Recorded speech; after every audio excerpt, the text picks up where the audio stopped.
ধাউ ধাউ করে চলছে আগুন। সে আগুনে কাঠ পুড়ে পরিণত হয় জ্বলন্ত অগ্নিপথ।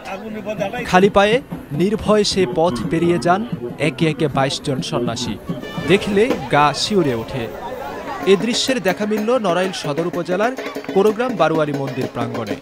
স্থানীয় সনাতন ধর্মের মানুষের কাছে এটি আগুন সন্ন্যাস পূজা।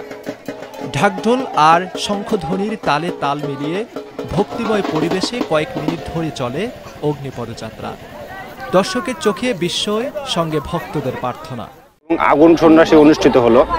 এখানে আমরা ২২ জন সন্ন্যাসী এবার অংশগ্রহণ করছি ঠাকুরের আশীর্বাদ নেওয়ার জন্য, এবং আমরা সুন্দরভাবে সব প্রসেসগুলাই সঠিকভাবে শেষ করছি।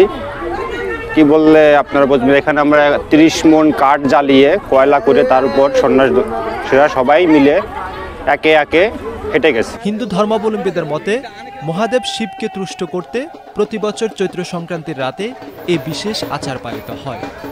সেখানে পরিবার ও সমাজের শান্তি, কল্যাণ ও মঙ্গল কামনা করা হয়। সনাতন ধর্মে এটা আছে শিব পূজার অঙ্গ, শিব ভোলানাথ। আমরা ঈশ্বরকে বড় বলেই মানি।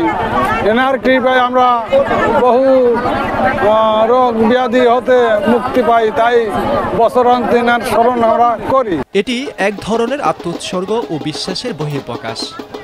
বিশ্বাস করা হয় মহাদেবের কৃপায় আগুনও পুড়িয়ে ফেলতে বা কোনো ক্ষতি করতে পারে না। মহাদেবের কৃপায় আমাদের কোনো সমস্যা হয়নি। মহাদেব আমাদের খুব ভালোভাবে আমাদের রক্ষা করেছে এবং আমরা সবাই খুব সুস্থভাবেই আমাদের আশাগুলো পূরণ করতে পেরেছি। আগুন সন্ন্যাসের আনুষ্ঠানিকতা দেখতে ভিড় করেন কয়েক শত ভক্ত দর্শনার্থীরা। তারা বলেন, এ পূজা সচরাচর সবখানে হয় না, তাই অনেক মানুষ এটি দেখতে এখানে ভিড় করেন।